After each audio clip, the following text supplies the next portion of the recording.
ಭಾಗದಲ್ಲಿ ಆರಾಗಿರುವಂತಹ ಚಲವನೆ ಮೆರವಂ ಅಂತಹ ಪದ್ಯವನ್ನ ಹೋದ ತರಗತಿಯಲ್ಲಿ ನಾವು ತಿಳ್ಕೊಂಡಿದ್ವಿ ಅಲ್ವಾ. ಅದರ ಮುಂದುವರೆದ ಭಾಗವನ್ನು ನಾವಿಂದು ತಿಳಿದುಕೊಳ್ಳೋಣ. ಹಾಗಾದ್ರೆ ಇಲ್ಲಿ ಮಕ್ಕಳೇ ಈ ಒಂದು ಪದ್ಯದಲ್ಲಿ ದುರ್ಯೋಧನ ಛಲ ಹಠವನ್ನ ನಾವು ತಿಳಿಬಹುದು. ಹೇಗಪ್ಪ ಅಂದ್ರೆ ಹೋದ ತರಗತಿಯಲ್ಲಿ ದುರ್ಯೋಧನನು ಅವರ ಧೃತರಾಷ್ಟ್ರ ಹಾಗೂ ಗಾಂಧಾರಿಯ ಒಂದು ಸಲಹೆ ಮೇರೆಗೆ ಅಪೇಕ್ಷೆಯ ಹಾಗೆ ತಾತನಾದಂತಹ ಭೀಷ್ಮನನ್ನ ಭೇಟಿಯಾಗಲಿಕ್ಕೆ ಬರ್ತಾ ಇದ್ದಾನೆ. ಕುರುಕ್ಷೇತ್ರ ಯುದ್ಧ ನಡೀತಾ ಇದೆ ಪಾಂಡವರು ಹಾಗೂ ಕೌರವರ ಮಧ್ಯೆ. ಆ ಯುದ್ಧದ ಒಂದು ಸಂದರ್ಭದಲ್ಲಿ ಭೀಷ್ಮನು ಶರಶೈಯ ಮೇಲೆ ಮಲಗಿದ್ದಾನೆ. ಬಾಣದ ಒಂದು ಹಾಸಿಗೆ ಮೇಲೆ ಆತ ಮಲ್ಕೊಂಡಿದ್ದಾನೆ. ಯುದ್ಧವನ್ನ ಮಾಡಿ ತುಂಬಾ ಬಾಣದಿಂದ ಅದನ್ನು ಹೊಡೆತ ಏನ್ ಮಾಡಿದಾನೆ, ಕೊನೆಯ ಸ್ಥಿತಿಯನ್ನ ಅನುಭವಿಸ್ತಾ ಇದ್ದಾನೆ. ಆಗ ಅವರ ಸಲಹೆಯನ್ನ ಪಡೆಯುವುದಕ್ಕೋಸ್ಕರ ಅವರ ತಂದೆ ತಾಯಿಯರು ಈತನನ್ನ ಕಳಿಸ್ತಾ ಇದ್ದಾರೆ. ಆಗ ಏನಾಗ್ತದೆ ಅಂದ್ರೆ ದುರ್ಯೋಧನನು ಭೀಷ್ಮನನ್ನ ಭೇಟಿಯಾಗಲಿಕ್ಕೆ ಬರ್ತಾ ಇದ್ದಾನೆ. ಆಗ ಹೇಳ್ತಾ ಇದ್ದಾನೆ ಭೀಷ್ಮ, ದುರ್ಯೋಧನ, ನೀನು ಒಂದ್ ವೇಳೆ ಪಾಂಡವರ ಜೊತೆಗೆ ಸಂಧಿಯಾಗಲು ಒಪ್ಪಿಕೊಂಡೆ ಅನ್ನೋದಾದರೆ ಪಾಂಡವರು ನನ್ನ ಮಾತನ್ನು ಕೇಳುತ್ತಾರೆ. ಇದುವರೆಗೂ ನನ್ನ ಮಾತನ್ನು ಅವರು ಕೇಳಿಲ್ಲ, ನನ್ನ ಮಾತನ್ನು ಕೇಳಿಯೇ ಕೇಳುತ್ತಾರೆ. ಹಾಗಾದ್ರೆ ನೀನು ಪಾಂಡವರ ಜೊತೆಗೆ ಸಂಧಿಯನ್ನ ಮಾಡ್ಕೊಂಡೆ ಅಂದ್ರೆ ಮೊದಲು ಹೇಗಿದ್ದೀರೋ ನೀವು ಹಾಗೆಯೇ ಇರ್ಬೋದು, ಈ ಯುದ್ಧ ಅನ್ನುವಂಥದನ್ನ ನಿಲ್ಲಿಸಬಹುದು. ಹಾಗೆಯೇ ಮಾಡುವೆನು, ಈಗಲಾದರೂ ಹೇಳು, ಆ ಪಾಂಡವರ ಜೊತೆಗೆ ಸಂಧಿಯನ್ನ ಮಾಡೋಣ, ಒಪ್ಪು ಅನ್ನುವಂತ ಮಾತನ್ನ ಭೀಷ್ಮ ಹೇಳ್ತಾ ಇದ್ದಾರೆ. ಆ ಮಾತಿಗೆ ಸರಿಯಾಗಿ ದುರ್ಯೋಧನ ನಗ್ತಾ ಇದ್ದಾನೆ. ಏನ್ ಹೇಳ್ತಾ ಇದ್ದಾನೆ, ನಾನು ನಿಮಗೆ ನಮಸ್ಕರಿಸಿ ಬಂದು ಹೋಗಲು ಬಂದಿದ್ದೇನೆಯೇ ಹೊರತಾಗಿ ನಮಸ್ಕರಿಸಿ ಹೋಗೋಣ ಎಂದು ನಿಶ್ಚಯಿಸಿಕೊಂಡು ಬಂದಿದ್ದೆ. ಆದರೆ ಇಲ್ಲಿ ನಾನು ಯಾವುದೇ ಶತ್ರುಗಳೊಡನೆ ಒಪ್ಪಂದವನ್ನು ಮಾಡಿಕೊಳ್ಳುವುದಕ್ಕಾಗಿ ನಾನು ಬಂದಿಲ್ಲ. ಅಜ್ಜ, ಈ ನನ್ನ ಕುರುಕ್ಷೇತ್ರದ ರಣರಂಗದಲ್ಲಿ ನನ್ನ ಕೆಲಸ ಏನಪ್ಪಾ ಅನ್ನೋದಾದ್ರೆ ಯುದ್ಧವನ್ನು ಮಾಡುವುದು, ಯುದ್ಧವೇ ನನ್ನ ಕಾರ್ಯ ಅಂತ ಹೇಳ್ತಾರೆ. ಆಗ ಮತ್ತೆ ಹೇಳ್ತಿದ್ದಾನೆ, 7ನೇ ಪದ್ಯದಲ್ಲಿ ಹೇಳ್ತಿದ್ದಾನೆ ದುರ್ಯೋಧನ ಅಂದ್ರೆ, ನನ್ನ ಹೋರಾಟ ಭೂಮಿಗಾಗಿ ಹೋರಾಡುವೆನೆಂದು ನೀವು ಭಾವಿಸಿದಿರಾ? ಈ ಭೂಮಿ ನೆಲಕ್ಕಾಗಿ ಜಮೀನಿಗಾಗಿ ಹೋರಾಟವನ್ನ ಮಾಡುತ್ತೇನೆ ಎಂದು ನೀವೇನಾದ್ರೂ ಭಾವಿಸಿದಿರಾ? ಇಲ್ಲ. ಛಲಕ್ಕಾಗಿ, ನಾನು ಛಲಕ್ಕಾಗಿ ಯುದ್ಧವನ್ನ ಮಾಡ್ತಾ ಇದ್ದೇನೆ. ಆದರೆ ಯಾರ ಜೊತೆಗೆ? ಪಾಂಡವರ ಮಕ್ಕಳೊಂದಿಗೆ ನಾನು ಹೋರಾಟವನ್ನ ಮಾಡುತ್ತೇನೆ. ಏತಕ್ಕಾಗಿ? ನೆಲಕ್ಕಾಗಿ ಅಲ್ಲ. ಏನಪ್ಪಾ ಅನ್ನೋದಾದ್ರೆ ಈ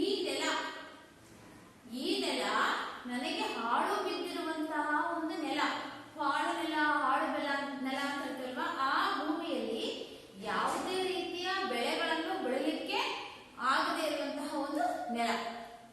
ಹಾಗೆಯೇ ಆ ಒಂದು ಹಾಳು ನೆಲ ಅಂದ್ರೆ ಏನಪ್ಪಾ ಅಂದ್ರೆ ಇವತ್ತಿನ ದೃಷ್ಟಿಯಲ್ಲಿ ಕರ್ಣನನ್ನು, ನನ್ನ ಪ್ರಾಣ ಸ್ನೇಹಿತನಾದ ಕರ್ಣನನ್ನು ಕೊಲಿಸಿದಂತಹ ಕೊಂದಂತಹ ನೆಲ ಇದಾಗಿದೆ. ಅದಕ್ಕಾಗಿ ನಾನು ಅಂತಹ ಕರ್ಣನೇ ಇಲ್ಲದೆ ಇರುವಂತಹ ಈ ನೆಲದಲ್ಲಿ ನಾನು ಬಾಳಲಿಕ್ಕೆ ಸಾಧ್ಯ ಇಲ್ಲ, ಸಂತೋಷದಿಂದ ಇರಲು ಸಾಧ್ಯ ಇಲ್ಲ. ಮತ್ತೆ ನಾನು ಕರ್ಣನು ಇಲ್ಲದಂತಹ ನೆಲದಲ್ಲಿ ನಾನು ಮತ್ತೆ ಬದುಕುವುದುಂಟೆ, ಬಾಳುವುದುಂಟೆ ಅಂತ ಮಾತನ್ನ ದುರ್ಯೋಧನನು ಭೀಷ್ಮನಿಗೆ ಹೇಳ್ತಾ ಇದ್ದಾನೆ.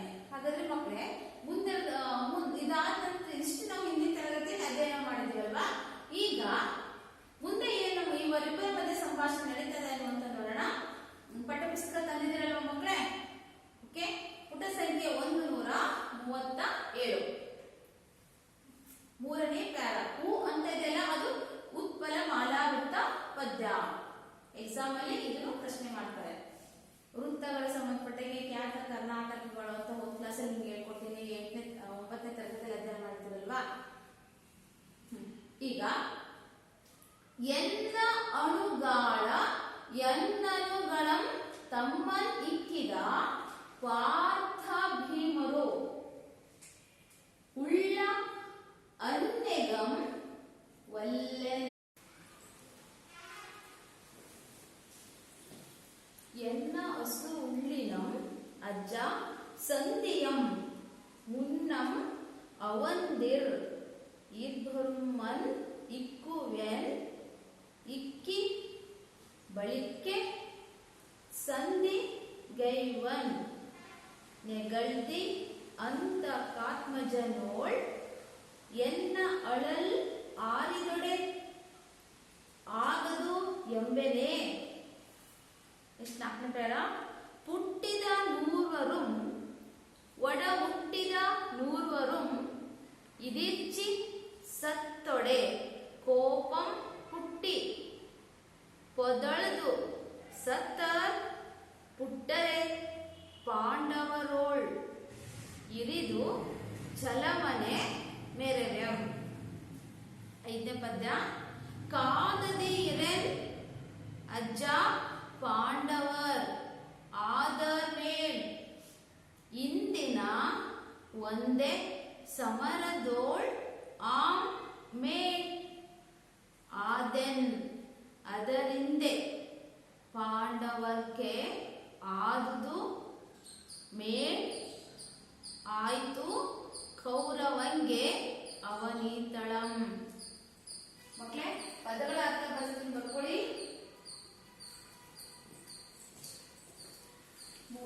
ಮೂರನೇ ಪೇರ.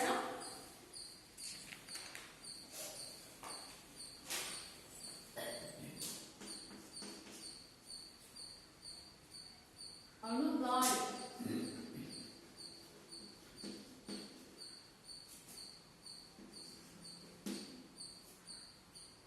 ಪ್ರಿಯ ಗೆಳೆಯ ಅಂದ್ರೆ ಯಾರು? ಕರ್ಣ.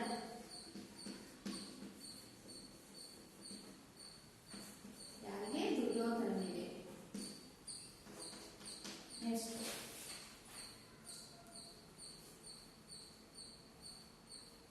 ಪಾರ್ಥ ಅಂದ್ರೆ ಅರ್ಜುನ.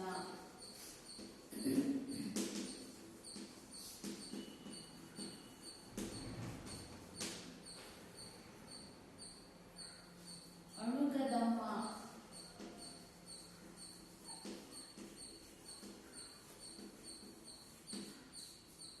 ಪ್ರಿಯತಮ್ಮ ಅಂದ್ರೆ ಆತನ ಪ್ರೀತಿಯ ತಮ್ಮನಾದ ದುಶ್ಯಾಸನ.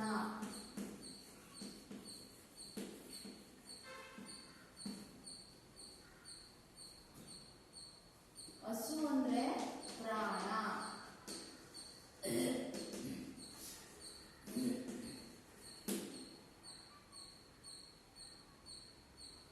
ಇಕ್ಕಿ ಅಂದ್ರೆ ಕೊಂದು.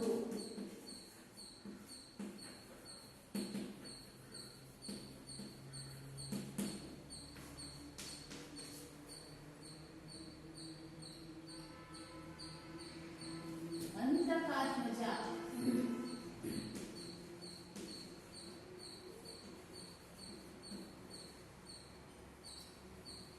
ಯಮನ ಮಗ ಯುಧಿಷ್ಠಿರ.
ನೀವೇನ್ ಮಾಡಿ ನೋಟ್ ಮಾಡ್ಕೊಳ್ಳಿ.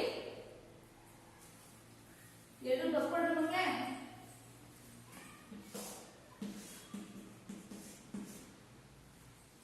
ಇವಾಗ ಮೂರನೇ ಪ್ಯಾರ. ಎನ್ನ ಅಣುಗಾಳ ಎನ್ನನಣುಗ ತಮ್ಮ ಇಕ್ಕಿದ ಪಾರ್ಥ ಭೀಮರು ಎನ್ನ ಒಲ್ಲೆನೆ ಎನ್ನ ಒಡಲಂ ಎನ್ನ ಅಸು ಉಳ್ಳನಂ ಜ ಸಂಧಿಯಂ ಮುನ್ನಂ ಅಂದ ಇಬ್ಬரும் ಇಕ್ಕುಂ ಕಿ ಬಳಿಕೆ ಸಂಧಿಗೆ ಆಯ್ವಂ ಎನ ದಂತಂ ಆತ್ಮಜಂ ಒಳೆನ್ನ ಅಳಾರನ್ ದೊಡಾಗಂ ಎಂಬೆನೆ. ಮಕ್ಕಳಿಗೆ ಏನ್ ಹೇಳ್ತದಾನೆ ಅಂದ್ರೆ ಎನ್ನ ನಣುಗಾಳ ಅಂದ್ರೆ ಎನ್ನ ಪ್ರೀತಿಯ ಗೆಳೆಯನಾದ, ನನ್ನ ಪ್ರೀತಿಯ ಗೆಳೆಯನಾದಂತಹ ಆ ಕರ್ಣನು ಮತ್ತು ನನ್ನ ತಮ್ಮನಾದಂತಹ ದುಶ್ಯಾಸನನನ್ನು, ಕರ್ಣ ಹಾಗೂ ದುಶ್ಯಾಸನನನ್ನು, ಕರ್ಣ ಹಾಗೂ ದುಶ್ಯಾಸನ ಇಕ್ಕಿಕೊಂಡಿದ್ದಾರೆ. ನನ್ನ ತಮ್ಮ ಹಾಗೂ ನನ್ನ ಗೆಳೆಯನಾದ ಕರ್ಣನನ್ನು ಇಕ್ಕಿದ ಅಂದ್ರೆ ಕೊಲೆ ಮಾಡಿದ, ಕೊಂದಂತಹ ಯುದ್ಧದಲ್ಲಿ ಇವರಿಬ್ಬರನ್ನು ಸಾಯಿಸಿದ್ದಾರೆ.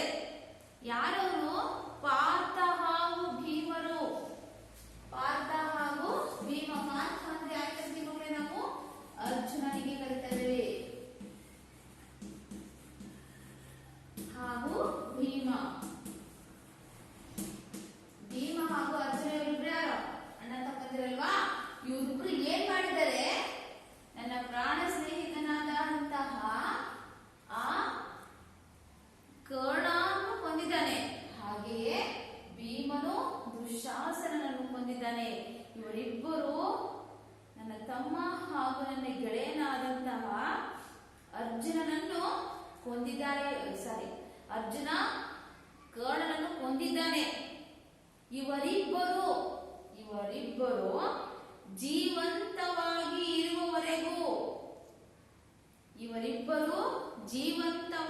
ಇರುವವರೆಗೂ ಹಾಗೆಯೇ ನನ್ನ ದೇಹದಲ್ಲಿ ನನ್ನ ಪ್ರಾಣ ಇರುವವರೆಗೂ ಅಜ್ಜ ನಾನು ಸಂಧಿಯನ್ನು ಮಾಡಿಕೊಳ್ಳುವುದಿಲ್ಲ. ಸಂಧಿ ಕಾರ್ಯಕ್ಕಾಗಿ ನಾನು ಒಪ್ಪಿಕೊಳ್ಳುವುದಿಲ್ಲ. ಈತನ ಏನು ತುಂಬಾ ಕೋಪ ಅಂದ್ರೆ ಅರ್ಜುನ ಹಾಗೂ ಭೀಮರ ಮಧ್ಯೆ ತುಂಬಾ ಕೋಪ ಇದೆ ದುರ್ಯೋಧನಿಗೆ. ಹಾಗೆಯೇ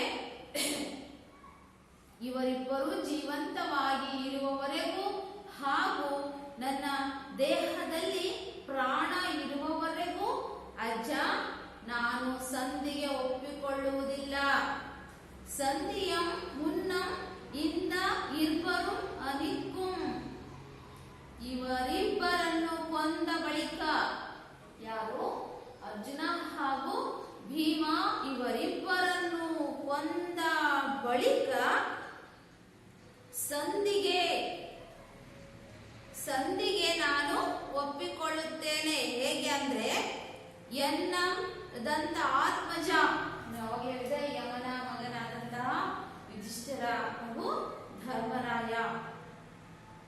ಧರ್ಮರಾಜನೊಂದಿಗೆ ನಾನು ಸಂಧಿ ಮಾಡಿಕೊಳ್ಳೋಣ. ಇವರಿಬ್ಬರನ್ನು ಕೊಲ್ಲುತ್ತೇನೆ.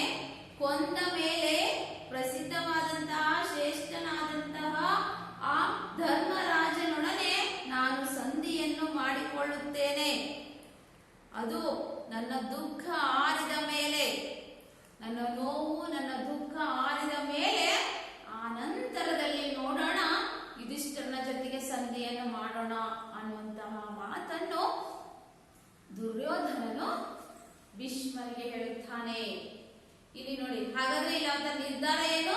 ಯುದ್ಧವನ್ನ ಮಾಡಬೇಕು ಅನ್ನುವಂತಹದ್ದು, ಯಾವುದೇ ರೀತಿಯಲ್ಲಿ ಸಂಧಿಯನ್ನ ಮಾಡ್ಕೊಳ್ಳೋದಿಲ್ಲ ಅನ್ನುವಂತಹ ಒಂದು ಸ್ಪಷ್ಟನೆಯನ್ನ ದುರ್ಯೋಧನ ಈ ಮಾತಿನಲ್ಲಿ ಹೇಳ್ತಾ ಇದ್ದಾನೆ. ನೆಕ್ಸ್ಟ್ ಮಕ್ಕಳೇ, 4ನೇ ಪ್ಯಾರ ಇದೆಯಲ್ಲ, ನೋಡ್ಕೊಳ್ಳಿ. ಹುಟ್ಟಿದ ನೂರ್ವರು ಒಡ ಹುಟ್ಟಿದ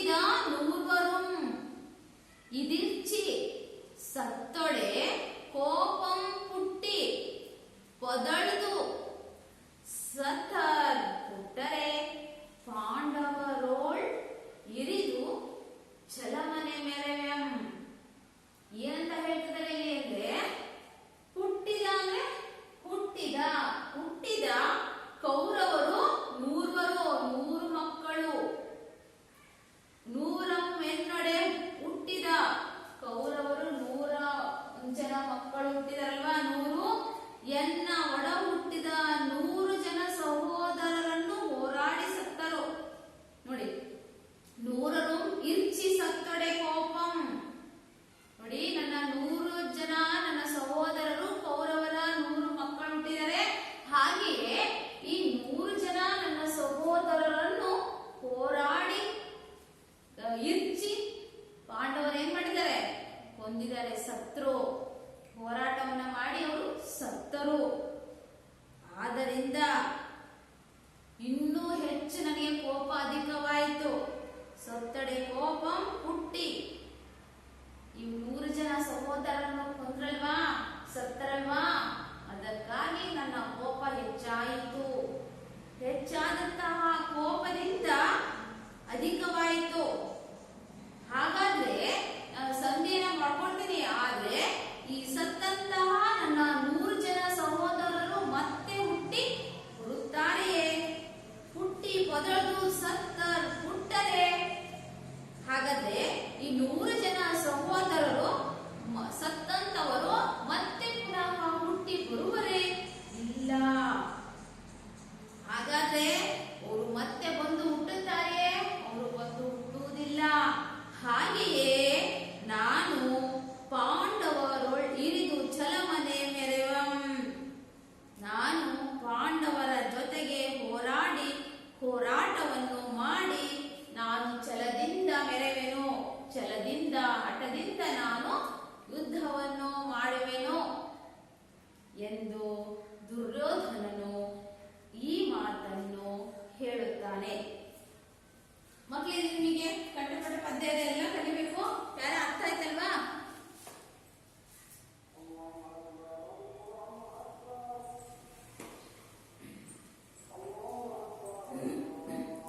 ಹೀಗೆ ಹುಟ್ಟಿದಂತಹ ಈ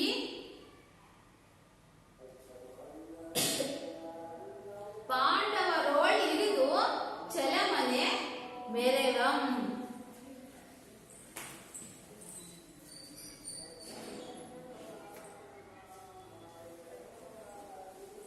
ಎಂದು ಈ ಮಾತನ್ನು ಹೇಳುತ್ತಾನೆ. ನೆಕ್ಸ್ಟ್ ನೋಡೋಣ. ಕಾದದಿರು ಅಜ್ಜ ಪಾಂಡವರ್ ಆದರ್ ಮೇನಿಂದಿಂ ಒಂದೇ ಸಮರದೋಳ್ ಆಂ ಮೇನ್ ಆದೆನ್ ಅರಿಂದೆ ಪಾಂಡವರ್ಗಂ ಆದುದು ಮೇನಾಯ್ತು ಕೌರವಂಗ ಅವನ್ ಈಥಳಂ. ನೋಡಿ, ಅಜ್ಜ ನೀನು ಕಾದಿರು, ಕಾಯ್ತಾ ಇರು. ನಾನು ಹೋರಾಡದೆ ಇರಲಾರೆನು, ಹೋರಾಟವನ್ನು ಮಾಡದೆ ನಾನು ಸುಮ್ಮನೆ ಇರಲಾರೆನು ಅಜ್ಜ. ಇಂದಿನ ಒಂದು ಯುದ್ಧದಲ್ಲಿ, ಈ ಯುದ್ಧ ನಡೀತದಲ್ವಾ, ಈ ಒಂದು ನಡೆದಂತಹ ಒಂದು ಯುದ್ಧದಲ್ಲಿ ಪಾಂಡವರು ಉಳಿಯಬೇಕು, ಇಲ್ಲವೇ ನಾನು ಉಳಿಯಬೇಕು. ಅದರಿಂದ ಈ ಭೂಮಿಯ ಒಡೆತನ ಪಾಂಡವರಿಗೆ ಹೋಗಬೇಕು, ಇಲ್ಲವೇ ಕೌರವರಿಗೆ ಹೋಗಬೇಕು, ಕೌರವರಿಗೆ ಉಳಿಯಬೇಕು ಎಂದು ಈ ಮಾತನ್ನು ದುರ್ಯೋಧನನು ಹೇಳುತ್ತಾನೆ. ಅಂದ್ರೆ ಅಜ್ಜ ನೀನು ಕಾದಿರು, ನೋಡ್ತಾ ಇರು, ಹೋರಾಡದೆ ಇರಲಾರೆನೋ. ಈ ಯುದ್ಧದಲ್ಲಿ ನಾನು ಹೋರಾಟವನ್ನು ಮಾಡಿಯೇ ತಿರುತ್ತೇನೆ, ನಾನು ಯುದ್ಧವನ್ನು ಮಾಡುತ್ತೇನೆ ಅಜ್ಜ. ಈ ದಿನ ಸಮರ ಅಂದ್ರೆ ಯುದ್ಧ, ಈ ದಿನ ನಡೆಯುವಂತಹ ಆ ಕುರುಕ್ಷೇತ್ರದ ಒಂದು ಯುದ್ಧದಲ್ಲಿ ಪಾಂಡವರು ಉಳಿಯಬೇಕೇ, ಇಲ್ಲವೇ ನಾನು ಉಳಿಯಬೇಕು, ನಾನು ಬದುಕಬೇಕು, ಇಲ್ಲವೇ ಪಾಂಡವರು ಬದುಕಬೇಕು. ಅದರಿಂದ ಈ ಭೂಮಿಯ ಒಡೆತನ, ಭೂಮಿಯ ಒಂದು ಒಡೆತನ ಅನ್ನುವಂಥದ್ದು ಪಾಂಡವರಿಗೆ ಹೋಗ್ಬೇಕು, ಇಲ್ಲವೇ ಕೌರವರಿಗೆ ಉಳಿಯಬೇಕು ಎಂದು ಈ ಮಾತನ್ನು ಹೇಳ್ತಾ ಇದ್ದಾರೆ. ಮಕ್ಕಳೇ ಅರ್ಥ ಆಯ್ತಲ್ವಾ? ಒಂದೆರಡು ಕ್ವಶನ್ ಕೇಳ್ತೀನಿ ನೋಡೋಣ, ಆಮೇಲೆ ಇನ್ನೊಂದ್ಸರಿ ಸಾರಾಂಶವನ್ನು ಒಂದ್ ಕಡೆಯಿಂದ ಎಲ್ಲ ಸಾರಾಂಶವನ್ನು ನಾನು ಹೇಳ್ತಾ ಹೋಗ್ತೀನಿ. ಯಾವ್ದಾದ್ರು ಒಂದು ಸಾರಾಂಶವನ್ನು ಬಿಟ್ಟಿದ್ರೆ ನೀವೇನ್ ಮಾಡ್ಬೇಕು, ನೋಟ್ ಮಾಡ್ಕೋಬೇಕಾಯ್ತಾ? ಯಾರಿಬ್ಬರನ್ನು ಕೊಂದ ಬಳಿಕ, ಯಾರಿಬ್ಬರನ್ನು ಕೊಂದ ಬಳಿಕ ಸಂಧಿ ಮಾಡಿಕೊಳ್ಳುವುದಾಗಿ ದುರ್ಯೋಧನ ಹೇಳುತ್ತಾನೆ. ಯಾರಿಬ್ಬರನ್ನು ಕೊಂದ ಬಳಿಕ ಸಂಧಿ ಮಾಡಿಕೊಳ್ಳುವುದಾಗಿ ದುರ್ಯೋಧನ ಹೇಳುತ್ತಾನೆ. ಅರ್ಜುನ ಹಾಗೂ ಭೀಮ. ಎಷ್ಟು? ಛಲವನ್ನೇ ಮೆರೆಯುವುದಾಗಿ ನಿರ್ಧರಿಸಿದವನು ಯಾರು? ಛಲವನ್ನೇ ಮೆರೆಯುವುದಾಗಿ ನಿರ್ಧರಿಸಿದವನು ಯಾರು? ದುರ್ಯೋಧನ. ಅಂತಕಾತ್ಮಜ ಎಂದರೆ ಯಾರು? ಅಂತಕಾತ್ಮಜ ಅಂದರೆ ಯಾರು?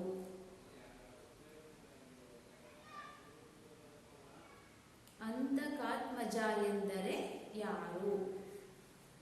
ಧರ್ಮರಾಯ. ಅಂತಕಾತ್ಮಜ ಅಂದರೆ ಯಾರು? ಧರ್ಮರಾಯ.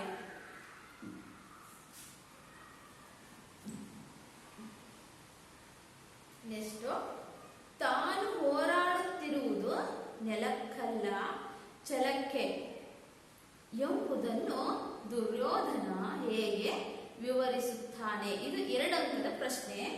ಉತ್ತರ ಎಲ್ಲಿದೆ? ಇಲ್ಲಿದೆ ನೋಡಿ. ನಾನು ಹೋರಾಡುವುದು ನೆಲಕ್ಕಾಗಿ ಅಲ್ಲ ಛಲಕ್ಕಾಗಿ ಎನ್ನುವಂಥದ್ದನ್ನು ತಿಳಿಸಿ ಅಂತ ಇದೆ ಅಲ್ವಾ? ದುರ್ಯೋಧನ ಹೇಗೆ ವಿವರಿಸುತ್ತಾನೆ? ಇಲ್ಲಿ 2ನೇ ಪ್ಯಾರಾದಲ್ಲಿದೆ. ನಾನು ಹೋರಾಟವನ್ನು ಮಾಡುವುದು ಭೂಮಿಗಾಗಿ ಎಂದು ಭಾವಿಸಿದ್ದೀರಾ? ಅದು ಅಲ್ಲವೇ ಅಲ್ಲ. ನಾನು ಭೂಮಿಗಾಗಿ ಹೋರಾಡುವೇನೆಂದು ಭಾವಿಸಿದ್ದೀರಾ? ನಾನು ಛಲಕ್ಕಾಗಿ ಪಾಂಡವರೊಡನೆ ಪಾಂಡವರ ಮಕ್ಕಳೊಂದಿಗೆ ನಾನು ಹೋರಾಡುತ್ತೇನೆ. ಈ ನೆಲ ನನಗೆ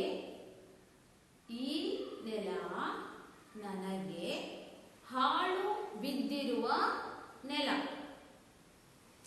ಈ ನೆಲ ನನಗೆ ಹಾಳು ಬಿದ್ದಿರುವ ನೆಲ. ಕರ್ಣನನ್ನು ಕೊಲ್ಲಿಸಿದ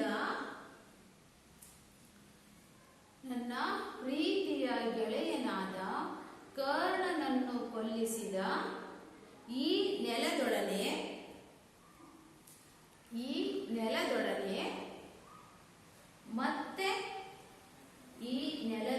ಮತ್ತೆ ನಾನು ಬಾಳುವುದುಂಟೆ. ಆದ್ದರಿಂದ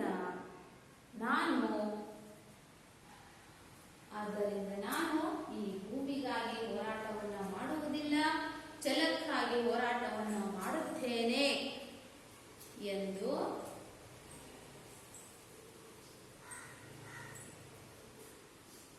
ಛಲಕ್ಕಾಗಿ ಹೋರಾಟವನ್ನು ಮಾಡುತ್ತೇನೆ ಎಂದು ದುರ್ಯೋಧನನು ಭೀಷ್ಮರಿಗೆ ಹೇಳುತ್ತಾನೆ. ಇಷ್ಟು ಉತ್ತರ ಬರಬೇಕು. ಎಷ್ಟು? ಈ ನೆಲದೊಡನೆ ತಾನು ಸಹಬಾಳ್ವೆ ಮಾಡುವುದಿಲ್ಲವೆಂದು ದುರ್ಯೋಧನ ಹೇಳುವುದೇಕೆ? ಈ ನೆಕ್ಸ್ಟ್ ಕ್ವಶನ್.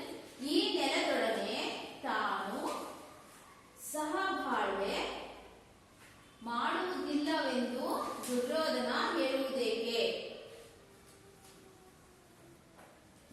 ಇಲ್ಲಿದೆಯಲ್ಲ ಮಕ್ಕಳೇ,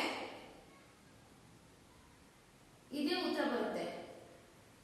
ನನ್ನ ಪ್ರೀತಿಯ ಸಹೋದರನ ಮತ್ತು ಪ್ರೀತಿಯ ಗೆಳೆಯನಾದ ಕರ್ಣನನ್ನು ಕಳೆದುಕೊಂಡಂತಹ ಆ ದುರ್ಯೋಧನನಿಗೆ ಈ ಭೂಮಿ ಹಾಳು ಬಿದ್ದಿರುವ ಭೂಮಿಯಾಗಿದೆ. ಆದ್ರಿಂದ ಕರ್ಣನನ್ನು ಕೊಲ್ಲಿಸಿದಂತಹ ಈ ಭೂಮಿಯೊಡನೆ ಮತ್ತು ತನ್ನ ಪ್ರೀತಿಯ ಗೆಳೆಯನೊಂದಿಗೆ ಸಹಬಾಳ್ವೆಯಿಂದ ಮತ್ತೆ ನಾನು ಬದುಕಲು ಇಲ್ಲಿದೆ ನೋಡಿ. ಇನ್ನೊಂದು ಮೂರನೇ ಪ್ಯಾರ ಇದೆಯಲ್ಲ. ನನ್ನ ಪ್ರೀತಿಯ ಗೆಳೆಯನಾದ ನನ್ನ ತಮ್ಮನನ್ನು ಕಳೆದುಕೊಂಡಿದ್ದೇನೆ. ಹಾಗೆಯೇ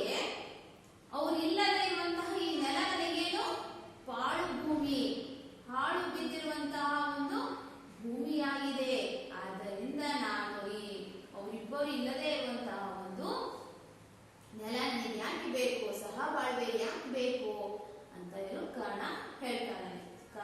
ಇವನು ದುರ್ಯೋಧನನು ಹೇಳ್ತಾ ಇದ್ದಾನೆ. ನೆಕ್ಸ್ಟ್ ಕ್ವಶನ್, ಪಾರ್ಥ ಭೀಮರ ಬಗೆಗೆ ದುರ್ಯೋಧನನ ಅಭಿಪ್ರಾಯವೇನು?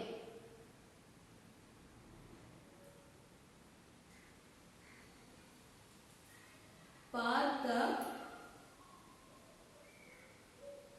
ಭೀಮರ ಬಗೆಗೆ ದುರ್ಯೋಧನನ ಅಭಿಪ್ರಾಯವೇನು? ನನ್ನ ಮಕ್ಕಳೇ ಮೂರನೇ ಪ್ಯಾರ ಇದೆಯಲ್ವಾ, ನನ್ನ ಪ್ರೀತಿಯ ಗೆಳೆಯನಾದ ಕರ್ಣ ಹಾಗೂ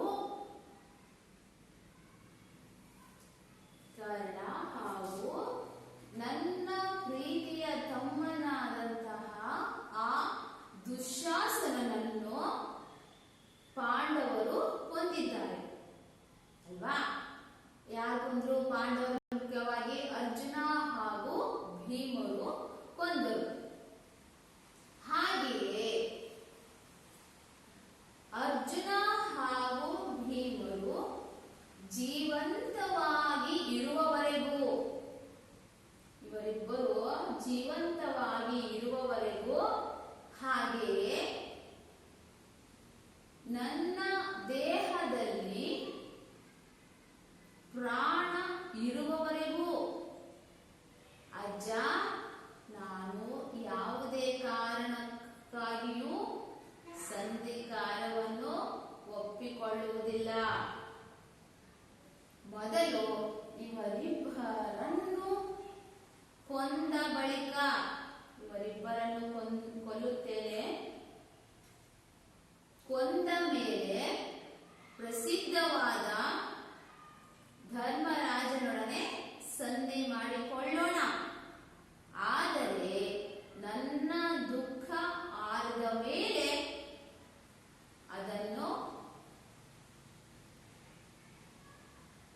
ಆದ ಮೇಲೆ ನೋಡೋಣ ಅಂತ ಅವನು ಕೇಳ್ತಾನೆ.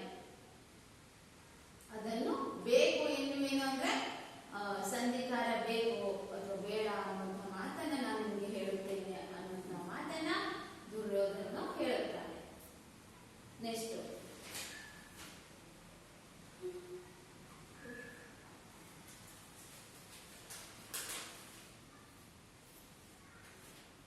ಎಂಟು ಅಥವಾ 10 ವಾಕ್ಯದಲ್ಲಿ ಉತ್ತರಿಸಿ. ಇದು ಕಂಪಲ್ಸರಿ ಬರುತ್ತೆ ಮಕ್ಕಳೇ. ಇಲ್ಲಿ ಏನ್ ಮಾಡ್ಬೇಕಾಗ್ತದೆ, ನೀವು 2 ಪ್ರಶ್ನೆ ಕೊಟ್ಟಿರ್ತಾರೆ, 2ರಲ್ಲಿ ಒಂದು ಚಾಯ್ಸ್ ಮಾಡ್ಬಿಡ್ಬೇಕು. ಇದು ಫುಲ್ ನೀವು ಪದ್ಯದ ಸಾರಾಂಶವನ್ನ ಬರ್ಕೊಂಡ್ರೆ ಏನಂದ್ರೆ 2 ಅಂಕದ ಪ್ರಶ್ನೆಗೂ ಅಲ್ಲೇ ಉತ್ತರಿಸಬಹುದು, 3 ಅಂಕದ ಪ್ರಶ್ನೆಗೂ 4 ಅಂಕದ ಪ್ರಶ್ನೆಗೂ ಉತ್ತರಿಸಬಹುದು, ಸಂದರ್ಭ ಪ್ರಶ್ನಿಸಬಹುದು. ಓಕೆ ಮಕ್ಕಳೇ, ಇದಾದ ನಂತರ ನಾನು ಟೋಟಲ್ ಆಗಿ ನಿಮಗೆ ಒಂದು ಪದ್ಯದ ಇಡೀ ಸಾರಾಂಶವನ್ನ ನಾನು ಬರ್ಸ್ತಾ ಇದ್ದೀನಿ, ನೋಟ್ ಮಾಡ್ತಾ ಇದ್ದ ಅವಾಗಲೇ ಬರ್ಕೊಂಡಿದ್ದೀರಾ. ಏನಾದ್ರೂ ಪಾಯಿಂಟ್ ಬಿಟ್ಟಿದ್ರೆ ಅಂದ್ರೆ ಬರ್ಕೋಬೇಕಾ. ಇಲ್ಲಿ ಪದ್ಯದ ಸಾರಾಂಶಕ್ಕೆ ನಿಮ್ಗೆ ಪ್ರಶ್ನೆ ಬರುತ್ತೆ ಮಕ್ಕಳೇ. ಪದ್ಯದ ಸಾರಾಂಶವನ್ನು ನೀವೇನ್ ಮಾಡ್ಬೇಕಾಗುತ್ತೆ, ಬರ್ಬೇಕಾಗುತ್ತೆ.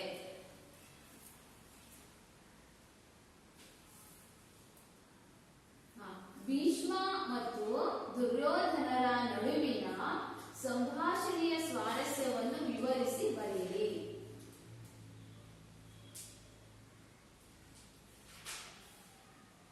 ಸಂಭಾಷಣೆಯನ್ನು ವಿವರಿಸಿ ಬರೆಯಿರಿ.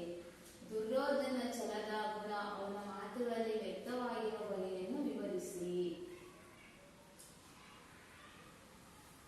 ಫುಲ್ ಪದ್ಯದ ಸಾರಾಂಶವನ್ನು ಹೇಳ್ತೀನಿ ಮಕ್ಕಳೇ, ನೀವು ಸರಿ ಕೇಳಿಸ್ಕೊಳ್ಳಿ. ಎಲ್ಲಕ್ಕೂ ಒಂದೇ ಉತ್ತರ ಬರಲ್ಲ.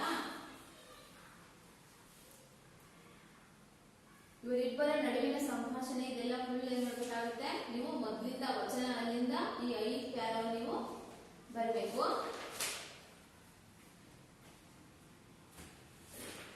ಎರಡನೇ ಪ್ರಶ್ನೆ ಏನಿದೆ, ದುರ್ಯೋಧನ ಛಲದ ಗುಣ ಅವನ ಮಾತುಗಳಲ್ಲಿ ಬಗೆಯನ್ನು ವಿವರಿಸಿರಿ.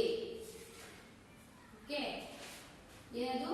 ದುರ್ಯೋಧನ ಛಲದ ಗುಣ ಅವನ ಮಾತುಗಳಲ್ಲಿ ವ್ಯಕ್ತವಾಗಿರುವ ಬಗೆಯನ್ನು ವಿವರಿಸಿ.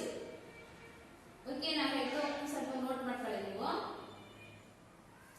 ಮಹಾಭಾರತದ ಯುದ್ಧದಲ್ಲಿ ತನ್ನೆಲ್ಲ ಸಹೋದರರನ್ನು, ಆಪ್ತಮಿತ್ರ ಕರ್ಣನನ್ನು ಕಳೆದುಕೊಂಡ ದುರ್ಯೋಧನನು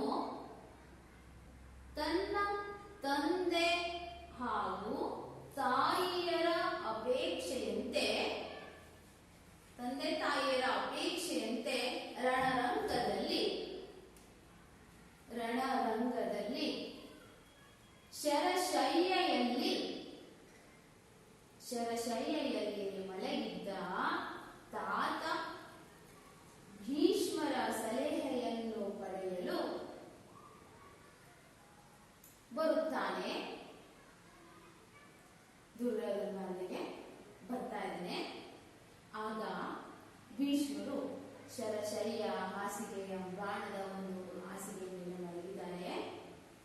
ಭೀಷ್ಮರು ಯುದ್ಧವನ್ನು ನಿಲ್ಲಿಸಿ ಪಾಂಡವರೊಡನೆ ಸಂಧಿ ಮಾಡಿಕೊಂಡು ಬದುಕಬೇಕೆಂಬ ಸಲಹೆಯನ್ನು ದುರ್ಯೋಧನನಿಗೆ ನೀಡುತ್ತಾನೆ. ಭೀಷ್ಮನು ಯುದ್ಧವನ್ನು ನಿಲ್ಲಿಸಿ ಪಾಂಡವರ ಜೊತೆ ಸಂಧಿಯನ್ನ ಮಾಡಿಕೊಂಡು ಬದುಕಬೇಕೆಂಬ ಸಲಹೆಯನ್ನು ದುರ್ಯೋಧನನಿಗೆ ನೀಡುತ್ತಾನೆ. ಆಗ ಅದಕ್ಕೆ ಒಪ್ಪದ ದುರ್ಯೋಧನನು ತಾನು ಯುದ್ಧ ಮಾಡುವುದಾಗಿ ತಿಳಿಸುತ್ತಾನೆ. ಅದಕ್ಕೆ ಒಪ್ಪದ ದುರ್ಯೋಧನನು ತಾನು ಯುದ್ಧ ಮಾಡುವುದಾಗಿ ತಿಳಿಸುತ್ತಾನೆ. ನಿಮಗೆ ನಮಸ್ಕರಿಸಿ ಹೋಗುವ ಸಲುವಾಗಿ ಬಂದನೆ ಹೊರತಾಗಿ ನಾನು ನಿಮಗೆ ನಮಸ್ಕರಿಸಿ ಹೋಗುವ ಸಲುವಾಗಿ ಬಂದನೆ ಹೊರತು ಪಾಂಡವರೊಡನೆ ಸಂಧಿ ಮಾಡಿಸಿ ಎಂದು ಕೇಳಲು ಅಲ್ಲ.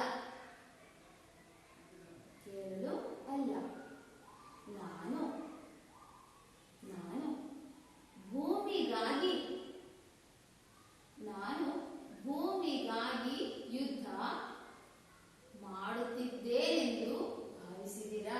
ಇಲ್ಲ, ನಾನು ಯಾವುದೇ ಕಾರಣಕ್ಕಾಗಿ ಭೂಮಿಗಾಗಿ ಯುದ್ಧವನ್ನು ಮಾಡಲು ಬಂದಿದ್ದೇನೆ ಎಂದು ನೀವು ತಿಳಿದುಕೊಂಡಿದ್ದೀರಾ? ಅದು ಅಲ್ಲ. ನಾನು ಏತಕ್ಕಾಗಿ, ನಾನು ಛಲಕ್ಕಾಗಿ ಹೋರಾಟವನ್ನು ಮಾಡುತ್ತಿದ್ದೇನೆ. ಕುರುಕ್ಷೇತ್ರದ ಒಂದು ರಣರಂಗದಲ್ಲಿ ನಾನು ಛಲಕ್ಕಾಗಿ ಹೋರಾಟವನ್ನು ಮಾಡುತ್ತಿದ್ದೇನೆ. ಈ ಭೂಮಿ ನನಗೆ ಹಾಳು ಬಿದ್ದ ಭೂಮಿ, ಪಾಳು ಬಿದ್ದಂತಹ ಒಂದು ಭೂಮಿ ನನಗೆ ಅವಶ್ಯಕತೆ ಇಲ್ಲ. ಈ ಭೂಮಿ ಏನ್ ಮಾಡಿದೆ? ನನ್ನ ಪ್ರೀತಿಯ ಗೆಳೆಯನಾದಂತಹ ಆ ಕರ್ಣನನ್ನು ಕೊಲ್ಲಿಸಿದೆ. ಆದ್ದರಿಂದ ನಾನು ಈ ಭೂಮಿಯಲ್ಲಿ ಸಹಬಾಳ್ವೆಯಿಂದ ಪಾಂಡವರ ಜೊತೆಗೆ ಬದುಕಲು ಸಾಧ್ಯ ಇಲ್ಲ. ಹಾಗೆಯೇ ನನ್ನ ಪಾಂಡವರು ಏನ್ ಮಾಡಿದ್ದಾರೆ? ನನ್ನ ಕರ್ಣನನ್ನು ಕೊಂದಿದ್ದಾರೆ ಅಲ್ವಾ? ಅವರ ಜೊತೆಗೆ ಸಹಬಾಳ್ವೆಯಿಂದ ನಾನು ಬದುಕಲಿಕ್ಕೆ ಸಾಧ್ಯ ಇಲ್ಲ. ಮತ್ತೆ ಮುಂದುವರೆದು ಹೇಳ್ತಾ ಇದ್ದಾನೆ ದುರ್ಯೋಧನನು, ನನ್ನ ಪ್ರೀತಿಯ ಬಂಟನಾದಂತಹ, ನನ್ನ ಪ್ರೀತಿಯ ಗೆಳೆಯನಾದ ಕರ್ಣನನ್ನ ಅರ್ಜುನನು ಕೊಂದಿದ್ದಾನೆ. ಹಾಗೆಯೇ ನನ್ನ ಪ್ರೀತಿಯ ತಮ್ಮನಾದಂತಹ ದುಶ್ಯಾಸನನನ್ನು ಭೀಮನು ಕೊಂದಿದ್ದಾನೆ. ಇವರಿಬ್ಬರು ಜೀವಂತವಾಗಿ ಇರುವವರೆಗೂ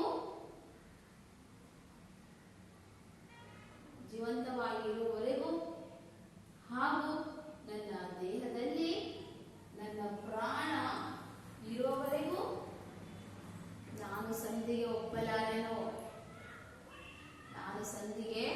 ಒಪ್ಪಲಾರೆನೋ. ಮೊದಲು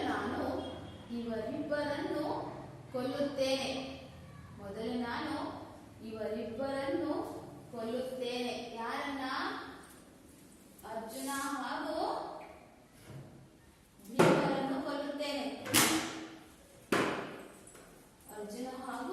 ಭೀಮರನ್ನು ಕೊಲ್ಲುತ್ತೇನೆ.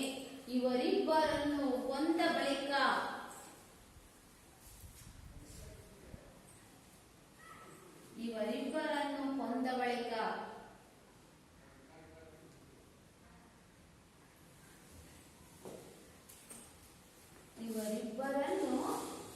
ಬಳಿಕ ನಾನೇನ್ ಮಾಡ್ತಾ ಇದ್ದೀನಿ ನೋಡೋಣ ಮುಂದೆ. ಬಳಿಕ ಶ್ರೇಷ್ಠನಾದಂತಹ ಆ ಧರ್ಮರಾಜನೊಡನೆ ಸಂಧಿ ಮಾಡಿಕೊಳ್ಳೋಣ ಎನ್ನುವಂತಹ ಮಾತನ್ನು ಅವನು ಹೇಳ್ತಾ ಇದ್ದಾನೆ. ಇದಾದ ನಂತರ ನನ್ನ ಜೊತೆಗೆ ಹುಟ್ಟಿದಂತಹ 100 ಜನ ಕೌರವರು, 100 ಜನ ಮಕ್ಕಳು, ಹಾಗೆಯೇ ನನ್ನ 100 ಜನ ಸಹೋದರರನ್ನು ಪಾಂಡವರು ಕೊಂದಿದ್ದಾರೆ. ಶತ್ರುಗಳನ್ನು ಎದುರಿಸಿ ಅವರು ಪ್ರಾಣವನ್ನು ಬಿಟ್ಟರು. ಅದರಿಂದ ನನಗೆ ಹೆಚ್ಚಾಗಿ ಕೋಪ ಆಯಿತು. ಈ ಕೋಪದ ಜೊತೆಯಲ್ಲಿ ಪಾಂಡವರನ್ನ ಕೊಲ್ಲುವಂತಹ ಒಂದು ಯುದ್ಧವನ್ನ ಮಾಡಿ ಅವರನ್ನ ಸೋಲಿಸುವಂತಹ ಒಂದು ಕೋಪ ನನಗೆ ಅಧಿಕ ಆಯಿತು. ಆದ್ದರಿಂದ ನಾನು ಪಾಂಡವರೊಡನೆ ಕಾದಾಡಿ ನನ್ನ ಛಲವನ್ನು ಮೆರೆಯುತ್ತೇನೆ. ಹಾಗೆಯೇ ಈ ಸತ್ತಂತಹ ನನ್ನ 100 ಜನ ಸಹೋದರರು ಮತ್ತೆ ಹುಟ್ಟಿ ಬರುತ್ತಾರೆಯೇ? ಇಲ್ಲ, ಹುಟ್ಟುವುದಿಲ್ಲ. ಆದ್ದರಿಂದ ನಾನೇನ್ ಮಾಡ್ತೇನೆ, ನನ್ನ ಛಲದಿಂದ ಈ ಪಾಂಡವರನ್ನ ಸೋಲಿಸುತ್ತೇನೆ, ಅವರ ಜೊತೆಗೆ ಹೋರಾಟವನ್ನು ಮಾಡುತ್ತೇನೆ ಎಂದು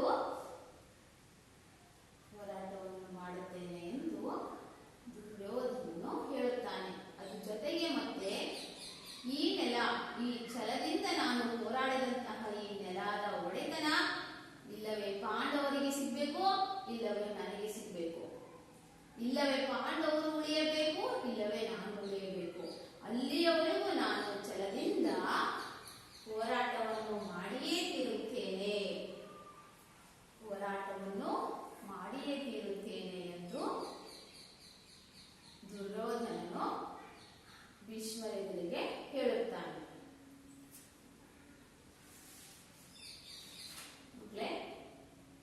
ಇದುವರೆಗೂ ನಾವೇನ್ ಮಾಡಿದ್ವಿ, ಈ ಛಲವನ್ನೇ ಬೇರೆ ಪದ ನೋಡಿದ್ವಿ. ಇದರಲ್ಲಿರುವಂತಹ ಕೆಲವೊಂದು ವ್ಯಾಕರಣ ಅಂಶವನ್ನು ಹೇಳ್ತೀನಿ, ನಾನು ನೋಟ್ ಮಾಡ್ಕೊಳ್ಳಿ.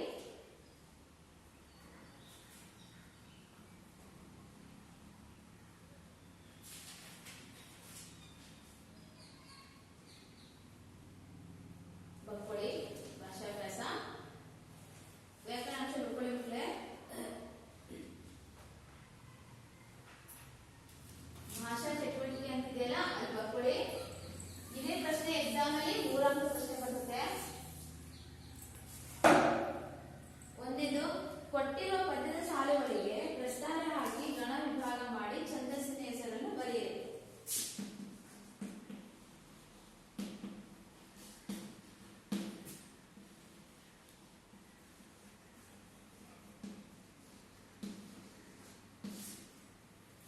ಒಂದೇದು, ಹುಟ್ಟಿದ, ನೂರರು,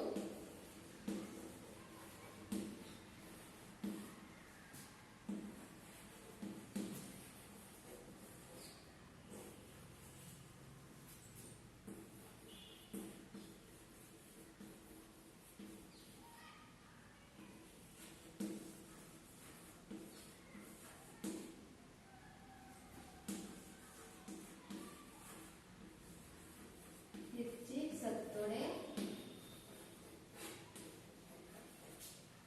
ಕೋಪಂ. ಇಷ್ಟು ನೀವು ಪರೀಕ್ಷೆಯಲ್ಲಿ ಈ ತರ 2 ಸಾಲ ಕೊಡ್ತಾರೆ. ನೀವೇನ್ ಮಾಡಬೇಕು, ಫಸ್ಟ್ ಲಘು ಕೂಡ ಹಾಕಬೇಕು.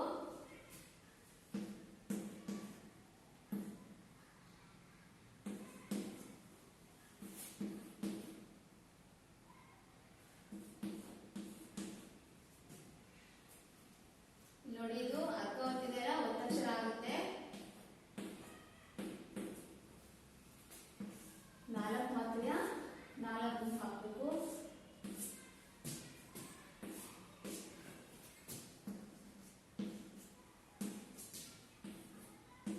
ಋಸ್ವ ಸ್ವರಕ್ಕೆ ಲಘು ಚಿಹ್ನೆ, ದೀರ್ಘ ಸ್ವರಕ್ಕೆ ಗುರು, ಒತ್ತಕ್ಷರದ ಹಿಂದಿನ ಅಕ್ಷರಕ್ಕೆ ಗುರು ಚಿಹ್ನೆ ಹಾಕಬೇಕು. ಇಲ್ಲಿ ನೋಡಿ ಮಕ್ಕಳೇ, ಇದು ಅರ್ಥ ಹೊತ್ತಿರುತ್ತಲ್ಲ, ಇದರಲ್ಲಿ ಒತ್ತಕ್ಷರ ಆಗುತ್ತೆ ಛಂದಸ್ಸಿನಲ್ಲಿ ಬಂದಾಗ. ವೃತ್ತಗಳಲ್ಲಿ ಬಂದಾಗ ಅದು ದೀರ್ಘ ಸ್ವರಾಕ್ಷರ ಆಗುತ್ತೆ. ಇನ್ನೇನು ಕುತ್ಕೊಳ್ಳಿ. ಆಗ ನೆಕ್ಸ್ಟ್ ಇದು ಬಂದಾದ್ಮೇಲೆ ಏನ್ ಹುಡುಕಿಲಿ, ಛಂದಸ್ಸಿನ ಹೆಸರು.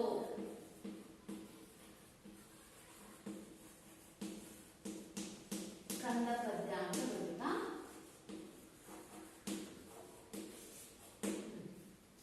ಇಷ್ಟು ಬಂದವರಿಗೆ 3 ಅಂಕ ಸಿಗುತ್ತೆ.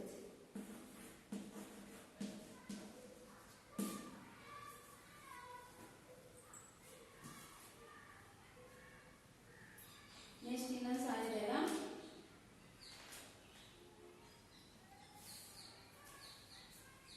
ನೆಕ್ಸ್ಟ್ ತತ್ಸಮ ತದ್ಭವ.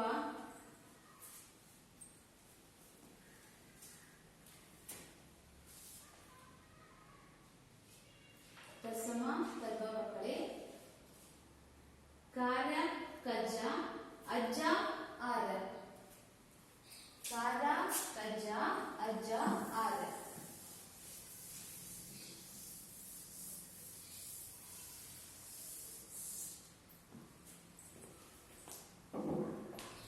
ಮಕ್ಕಳೇ ಇನ್ನೊಂದು ವೃತ್ತ ಪದ್ಯ ಇದೆಯಾ? ಇದು ಒಂದು ಸಾಲಿನ ಪದ್ಯ. ಇದು ಬರ್ಕೊಳ್ಳಿ. ಎನ್ನ ನು ಗಾಳ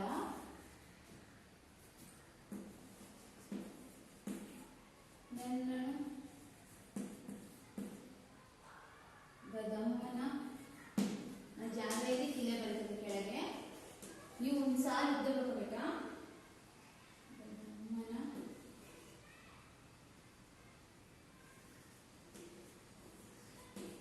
ಮಿಕ್ಕಿದ ಪಾರ್ಥ ಭೀಮರು.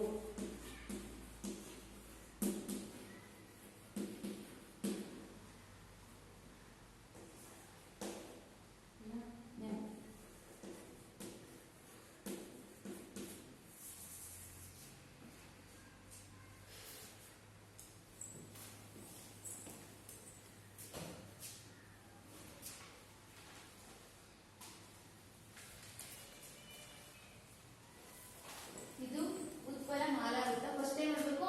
ಇದರಲ್ಲಿ 3 ಅಕ್ಷರಕ್ಕೆ ಒಂದು ಗುಂಪು ಮಾಡಬೇಕು. ಇದು ಚಂಪಕ ಮಾಲಾ ವೃತ್ತ ಪದ್ಯ, ಒಂದು ಸಾಲಿರೋದು. 3 ಒಂದು ಅಕ್ಷರ.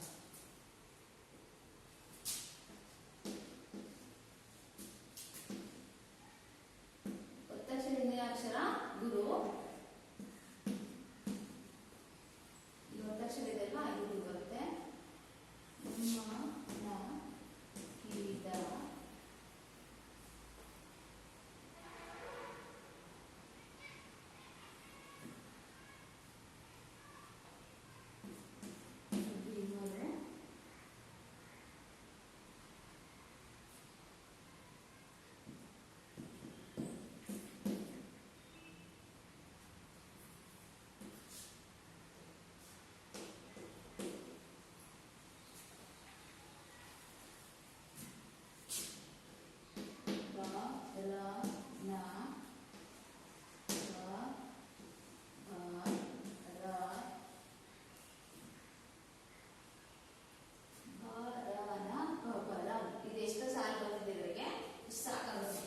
ಇದು ಉತ್ಪಲ ಮಾಲಾ ವೃತ್ತ ಪದ್ಯ.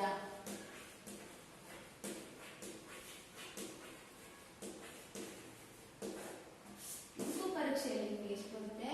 3 ಅಂಕ.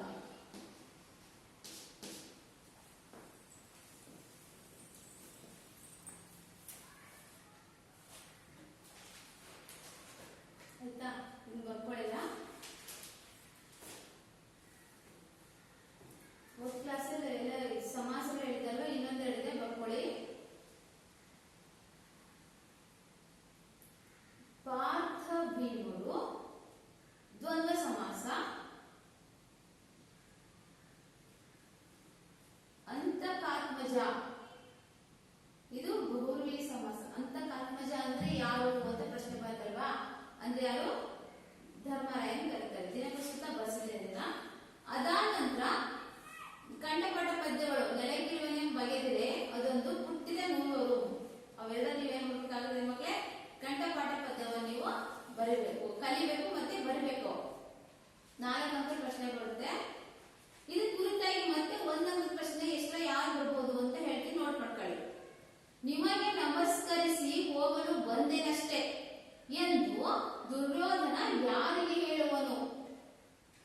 ನಿಮಗೆ ನಮಸ್ಕರಿಸಿ ಹೋಗಲು ಬಂದೇನಷ್ಟೇ ಎಂದು ದುರ್ಯೋಧನ ಯಾರಿಗೆ ಹೇಳುವನು? ಭೀಷ್ಮನಿಗೆ ಹೇಳುತ್ತಾನೆ. ದಿನಪುಸುತ ಅಂದರೆ ಯಾರು? ಯಾರು? ಸೂರ್ಯ. ಸೂರ್ಯನ ಕರ್ಣ, ಸೂರ್ಯನ ಮಗನಾದಂತಹ ಕರ್ಣನಿಗೆ ಹೇಳ್ತಾರೆ. ಇದಾದ ನಂತರ ಅಂತಕಾತ್ಮಜ ಅಂದರೆ ಯಾರು? ಅಂತಕಾತ್ಮಜ ಅಂದರೆ ಯಾರು? ಅಂತಕಾತ್ಮಜ ಅಂದರೆ ಯಾರು? ಛಲಮನೆ ಮೆರೆಯುವುದಾಗಿ ನಿರ್ಧರಿಸಿದವನು ಯಾರು?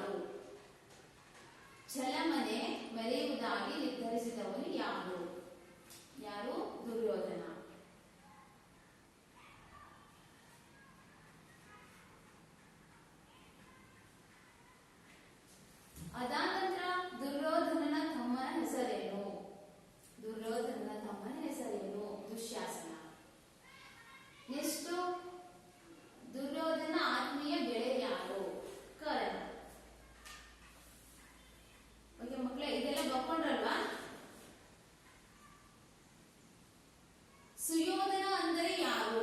ಸುಯೋಧನ ಅಂದ್ರೆ ಯಾರಿಗೆ ಕರೀತಾರೆ?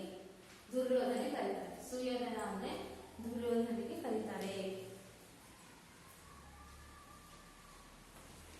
ಕೌರವಂಗೆ ಅಂದ್ರೆ ಯಾರು? ಕೌರವಂಗೆ ಅಂದರೆ ಯಾರು? ಕೌರವಂಗೆ ಅಂದರೆ ಯಾರು? ಕೌರವಂಗೆ ಅಂದರೆ ಯಾರು? ಯಾರು ಕರೀತಾರೆ? ದುರ್ಯೋಧನಿಗೆ ಕರೀತಾರೆ.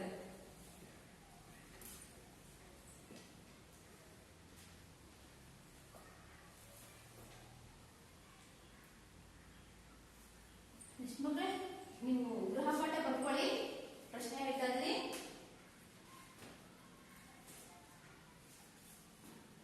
ಯಾರಿಬ್ಬರನ್ನು, ಒಂದನೇ ಪ್ರಶ್ನೆ ಗೃಹಪಾಠದ್ದು, ಯಾರಿಬ್ಬರನ್ನು ಕೊಂದ ಬಳಿಕ, ಯಾರಿಬ್ಬರನ್ನು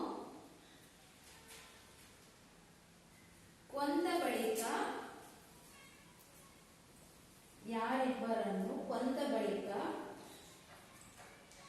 ಸಂಧಿ ಮಾಡಿಕೊಳ್ಳುವುದಾಗಿ,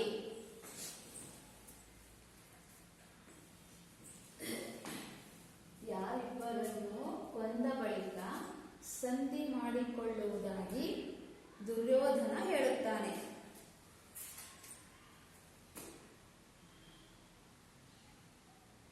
ಯಾರಿಬ್ಬರನ್ನು ಕೊಂದ ಬಳಿಕ ಸಂಧಿ ಮಾಡಿಕೊಳ್ಳುವುದಾಗಿ ದುರ್ಯೋಧನ ಹೇಳುತ್ತಾನೆ. ಸುಯೋಧನ ಅಂದರೆ ಯಾರು? ನೆಕ್ಸ್ಟ್, ಛಲವನ್ನೇ ಮೆರೆಯುವುದಾಗಿ, ಛಲವನ್ನೇ ಮೆರೆಯುವುದಾಗಿ ನಿರ್ಧರಿಸಿದವನು ಯಾರು? ಛಲವನ್ನೇ ಮೆರೆಯುವುದಾಗಿ ನಿರ್ಧರಿಸಿದವನು ಯಾರು? ಛಲವನ್ನೇ ಮೆರೆಯುವುದಾಗಿ ನಿರ್ಧರಿಸಿದವನು ಯಾರು? ನೆಕ್ಸ್ಟ್, ಪಾರ್ಥ ಭೀಮರ ಬಗೆಗೆ, ಪಾರ್ಥ ಭೀಮರ ಬಗೆಗೆ, ಪಾರ್ಥ ಭೀಮರ ಬಗೆಗೆ ದುರ್ಯೋಧನನ ಅಭಿಪ್ರಾಯವೇನು? ಪಾರ್ಥ ಭೀಮರ ಬಗೆಗೆ ದುರ್ಯೋಧನನ ಅಭಿಪ್ರಾಯವೇನು?